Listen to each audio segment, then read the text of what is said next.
I don't have the rights to use any actual images of Pokemon in this video, but just me talking to the camera for a few minutes isn't particularly interesting, so I asked my illustrator friend Simon to create some plausible but utterly fake Pokemon for me to catch. Yeah, that'll do. This week there was a bit of a privacy scare about Pokemon Go. Someone said that the company behind it could read all your email. Someone else said no, they couldn't, and that was after doing a lot of research into how the app worked. And then the consensus became that while it was technically possible, it would require a lot of hassle on their part, and it was the result of a mistake, not some devious attempt to steal your data. The problem was permissions. When you see one of those buttons that says sign in with Google, or sign in with Facebook, or or sign in with Twitter, you are using something called OAuth. It works like this. You tell the app, I'd like to sign in with Google. The app then sends you to Google. Google checks who you are with your username and password, or by doing some magic with your Android phone, and if they're happy, they send you back to the app with a new thing called a token. The app takes the token, and until you say otherwise, it can use that token as a way to access your account without ever knowing your password and without you needing to be there. It is, of course, a little bit more complicated than that, as anyone who's ever tried to write code for it knows, but that's a reasonable summary of what's going on. But here's the clever part. That token, yes, it could have access to your full account, but it can also be set up so it only allows access to a very limited and specific set of permissions. Maybe it can only read your calendar appointments, or maybe it can only add comments to YouTube videos that you watch. For Pokemon Go, that token was meant to only grant access to see your email address, not to read anything, just to prove who you were. The problem was, it didn't. Pokemon Go is made by a company called Niantic. They were originally a spin-off of Google, and it looks like they've got some contacts on the inside. They weren't using the permissions system that everyone else had to use, they were using an old one. Through some fancy manual trickery, it was possible to convert the token they'd been given into an Uber token that would give an attacker full access to everything in your Google account, including your email. They weren't doing this, but they could have. And for that reason, when you checked what permissions Pokemon Go had, Google correctly reported that it had full access to your account. I want to credit Ari Rubenstein at this point. He was the developer who did all the digging and put a really good post together about what's going on. And if you want the in-depth technical details, I'll put a link in the description. The latest update to Pokemon Go, which has none of these weird things, fixes the problem, of course, and all is well. Or is it? Because there's a deeper problem here that can't be fixed by patching some code. Don't get me wrong, the current OAuth solution with its tokens is much better than the old days. I remember when you had to give your actual Twitter password to third-party apps, who would then send it in plain text over the internet. The current solution is better, but it's not perfect. And there are two big things wrong with it. First of all, you have to trust the app. You have to trust that the sign in with Google button is actually doing what it claims. And when the box pops up asking for your Google password, it actually is a box from Google and not the app just faking it. And that's less of a problem for big apps or if you're downloading from the well-moderated Apple App Store, but because Pokemon Go was incredibly popular and not available everywhere in the world, lots of people on Android were side-loading it, downloading it from somewhere unofficial and copying it over manually to their phone. There were plenty of alternate versions filled with malware that would happily have stolen your password or, well, anything else that was on your phone. And second, people's priorities for security often don't reflect reality. We all emphasize easy to understand scare stories over complicated, subtle, boring attacks. That's the reason I'm doing a video about Pokemon Go, for crying out loud. A scare story about an innocent game, one that millions of people are playing and have an emotional attachment to? Oh, if that's actually being evil and reading your email, oh, that'll get the clicks. But that same game, having live tracking on millions of people's locations and social networks, being run by a small company that is now an enormous target for private hackers and blackmailers and governments that would really like to know that information, that's boring. That's abstract. We know that. But it'll never happen to you, right? I'm a great believer in the old saying, cock up before conspiracy. Never attribute to malice what can be explained by incompetence. No, of course this wasn't a dastardly scheme to read all your email. It was just a couple of developers making a mistake while rushed. Let's just hope there aren't any more headlines caused by any other mistakes while you're catching your whatever the heck that is. Accepting. First error.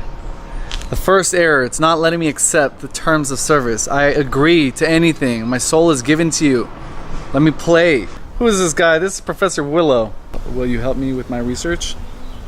Got it. Now choose your style for your adventure. So this is So can anyone help me? create your avatar. Am I a boy or a girl? Professor Oak? Dang, but oh, see, this is gonna take a while.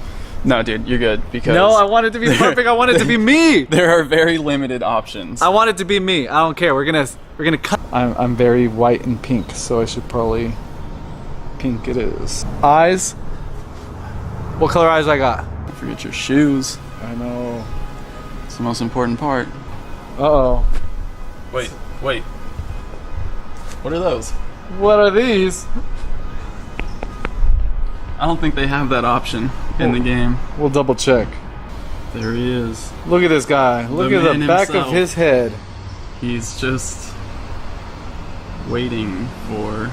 Okay, let's start. There's a Pokemon nearby. It's happening. Okay, this You're is about the to start. catch your first Pokemon. Where are we at? Let's Where are we see. at? Here's some Pokeballs. These will help you catch one. Thank you.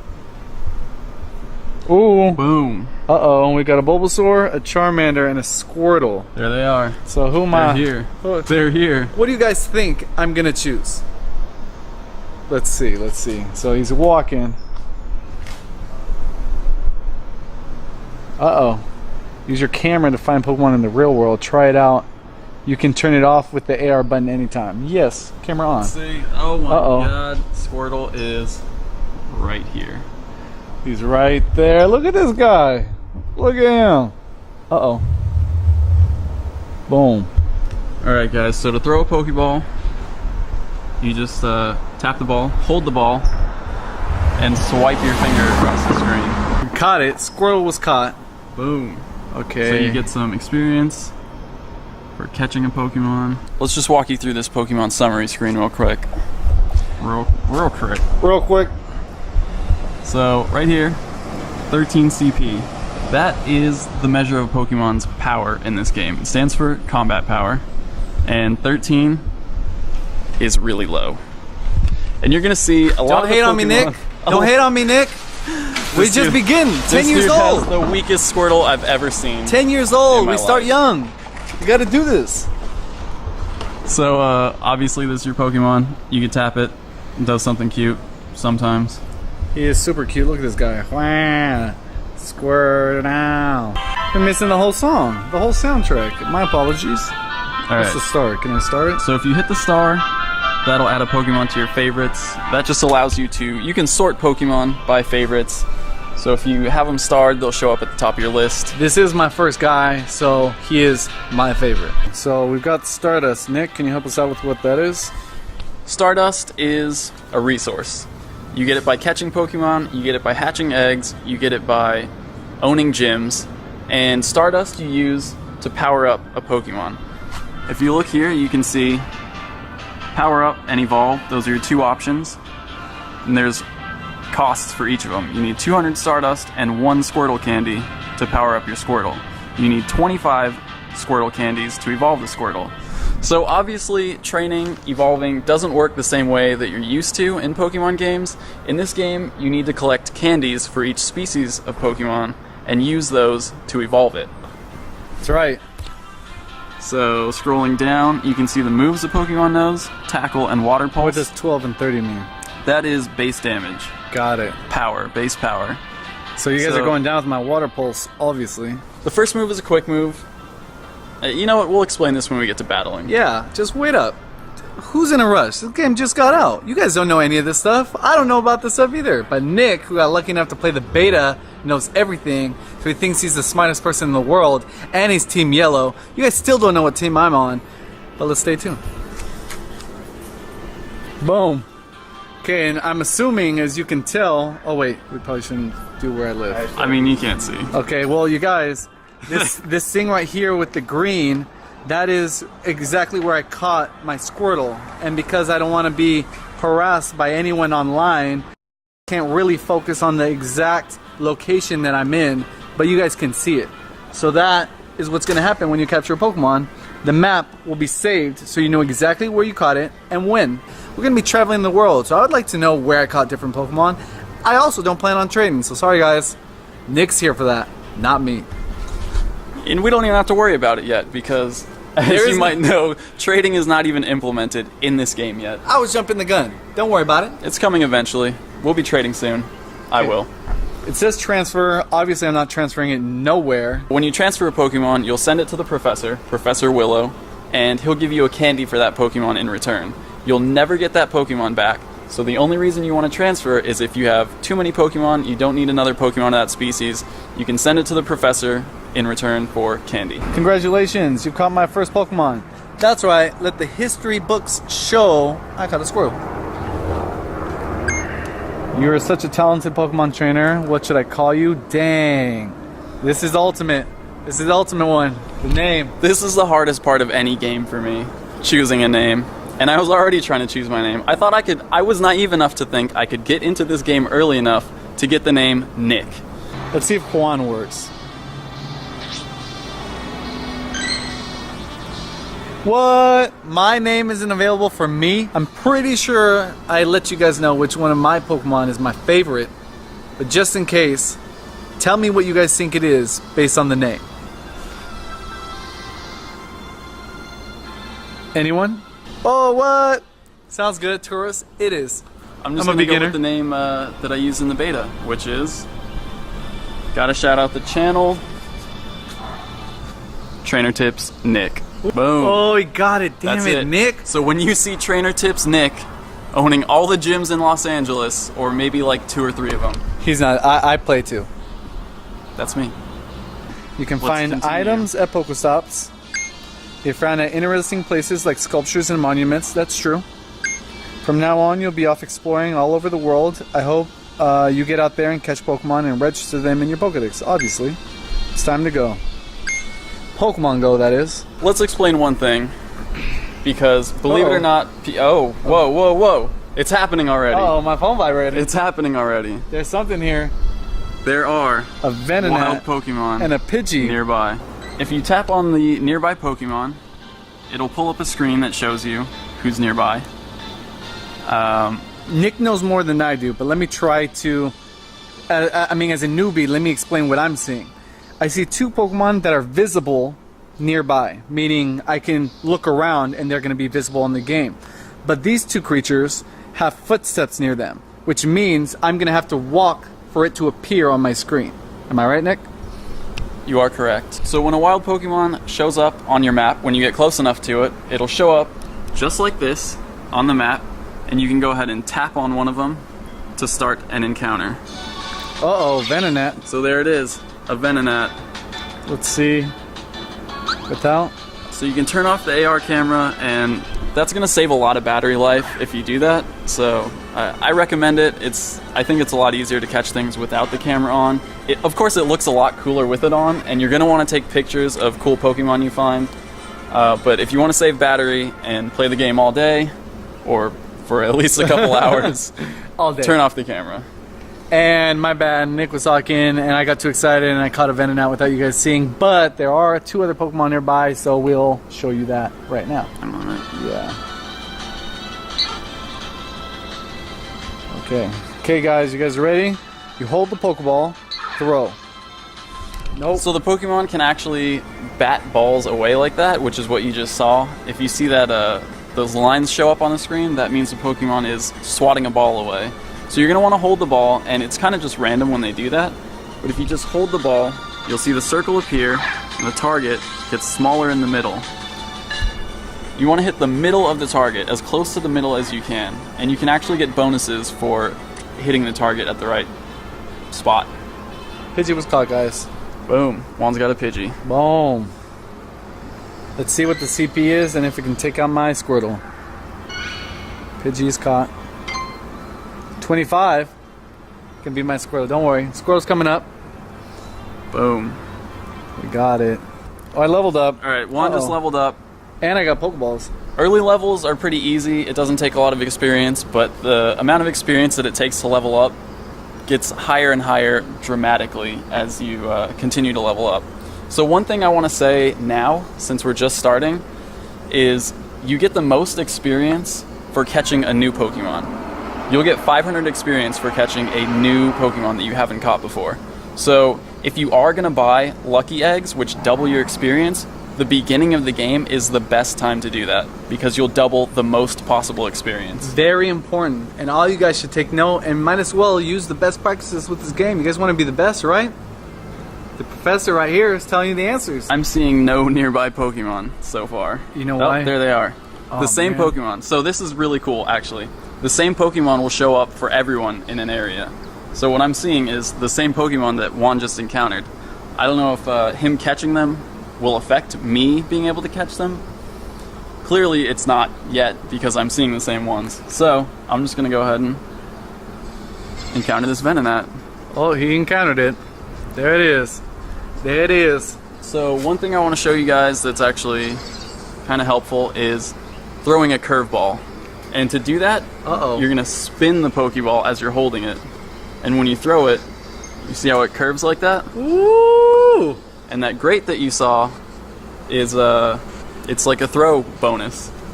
So if you hit the circle at a certain size and within the circle, you'll get nice, great, or excellent. See, I like how Nick used that advice on himself without telling me so that he can level up quicker than me. But it's alright, you know, Team Yellow, that's what he's about. Sorry. That's what Team Yellow's about, huh? Okay, okay. So there you go. You see I got 50 bonus experience for the great throw.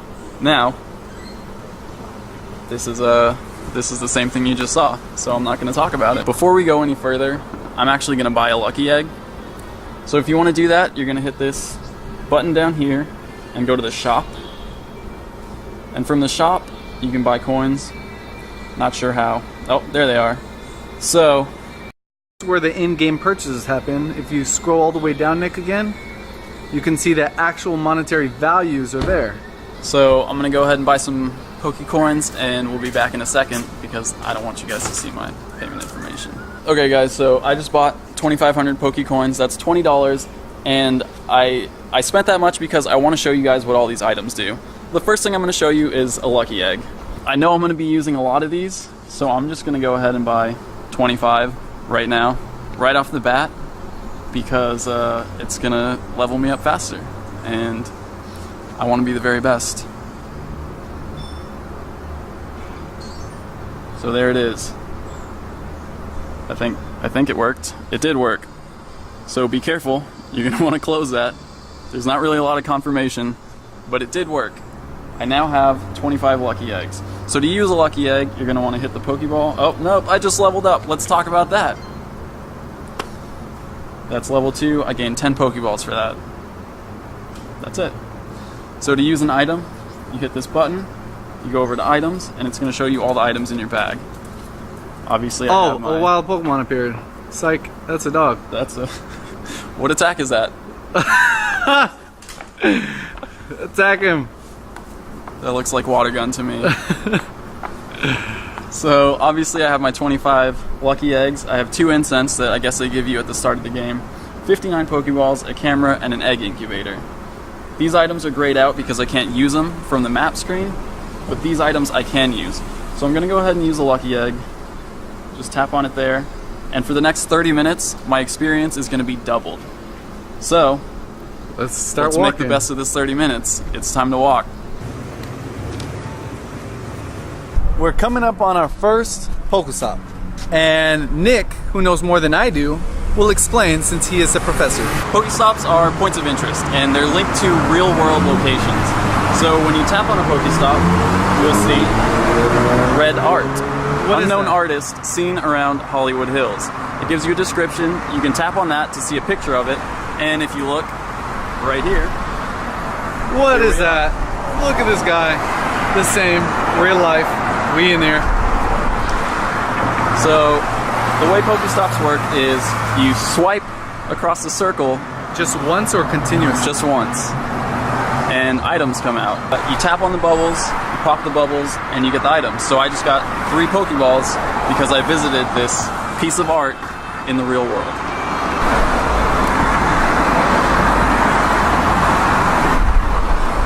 Oh, an egg. just got my first egg. So this is a perfect time to explain eggs. Obviously, we didn't get the same things from that Pokestop. Juan got an egg, which you can find at Pokestops, but they're a little bit more rare.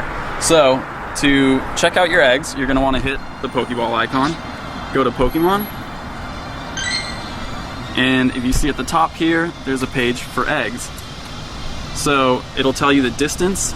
That's the distance required to hatch the egg. You have to walk that far, 10 kilometers, which for our American friends out there is 6.5 Less miles. than 10 miles. It's less than 10 miles. Eggs don't hatch unless they're in an incubator. You get one incubator when you start the game that has infinite uses. If you want more than one incubator, you have to buy them from the shop, and they work for 5 hatches. Okay, so since Nick just explained that, he's gonna walk me through how to use the incubator and put the egg in there since I have no idea how. So you just want to tap on the egg. Oh, whoops. Not like that. That's not the egg. So you tap the egg, you hit start incubation. It'll pull up your incubators, you choose which one you want to put it in, and that's it. Awesome, done. So now in 10 kilometers, that egg's gonna hatch. And eggs have different distances that they require to hatch. There's 2, 5, and 10 kilometers. And 10 is actually the longest, so you're gonna see the rarest Pokemon coming from 10-kilometer eggs. Really? Yep. Oh, what? Well, that means Churros, I'm coming for you. I see another Pokestop on the map, I guess. so we're gonna go ahead and check it out. You guys already witnessed, Pokestops are just blocks until you're close enough. When you're close enough, they become symbols. They become, oh, sorry guys, a Nidoran appeared. Gotta take that on. I see it too. Since we are seeing the same Pokemon, I'm interested to see if they have the same stats and the same moves. So let's check that out right now. So it looks exactly the same. Same CP, same HP, same Stardust. weight, same height. What about the attacks? Stardust is different. Same. 600, 500. The reason you're seeing a difference in our Stardust is because Juan caught that Pidgey earlier, and I did not catch that. If a Pokemon stays on your map for a certain amount of time, eventually it will disappear. So basically, I lost my chance to catch a Pidgey. Now we're gonna hit this new stop. We'll show you what it is. This is a fountain at Belmont Village, which we are. it's somewhere around here. We're gonna find it. You know what? We're gonna find it. I hear it. I hear a fountain. You know what? I see it. Can we go in here? No. Okay, Let's go through the front door. So this fountain is apparently located in some private property. It looks like it's maybe a hotel, and we're gonna actually try to get in there. Let's see. Fountain. You're wondering if we can just go to. No. Sorry. Not even for a quick picture. Not allowed. Oh man. Okay. No worries. All right, we just got totally denied. The good thing is with Pokestops, once you're in range, you're there. You don't have to be right in front of the Pokestop. So 3 Pokeballs. we can get it. We just can't get to the fountain, which is over there. And we're over here on this side of the gate.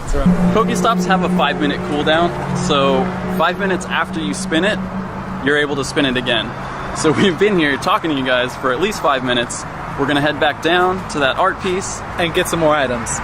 So Nick knows everything. Again, Professor.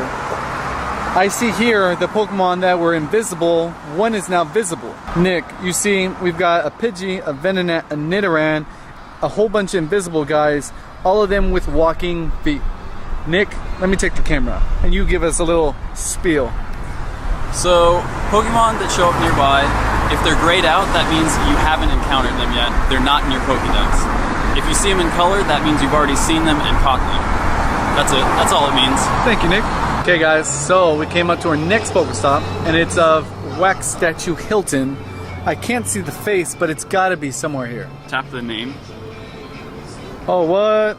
It's a statue of Whoopi Goldberg in Sister Act. Perfect. So And let's it's see. in the Hilton, apparently. We're right here. Well, let's go check it out. I don't like cameras. Oh. Is this here? Not anymore. Not when did anymore. you- Yeah, last year sometime. Last year. Okay. Yeah. Thank you. Good to know. Thank you. Okay, guys. Well, the wax figure that we saw is no longer in the Hilton, and we just got word that it's been removed from over a year ago. All these Pokestops are based on location data that Niantic gathered for their first game, Ingress. So a lot of these locations were submitted by players a long time ago, and obviously some of them haven't been updated yet. So if you look on the map, you can see there's a ton of Pokestops along this one street here. That's Hollywood Boulevard. So we're gonna go walk down Hollywood Boulevard and hit all these Pokestops and get a ton of free items.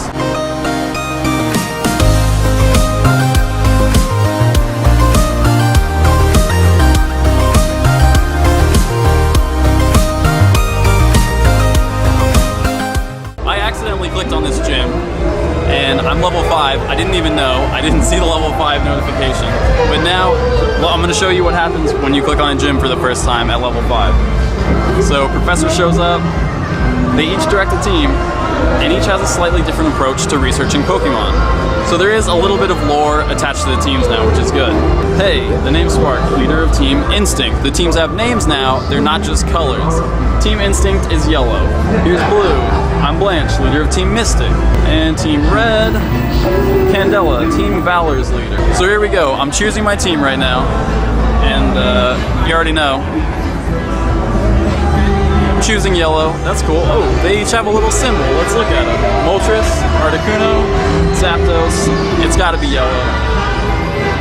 Welcome to Team Yellow. Alright guys, so this gym's empty. Oh. Yellow team just claimed it. One of my teammates, somewhere around here, someone on the yellow team just claimed this gym. This is the Kermit the Frog Hollywood Boulevard Star Gym. So we're gonna do this right here because the gym is super crowded. There's like street performers all around the star. So for now, I'm gonna show you what happens when you come to a friendly gym. You can see here, there's 2 icons at the bottom. There's one with the boxing glove. That lets you train the gym. So in that one, you're gonna battle against the Pokemon that's there already. The other option is to deploy a Pokemon. So I'm gonna go ahead and leave one of my Pokemon at this gym to team up with the Pidgeotto. I'm just gonna choose Paris because it has pretty high CP.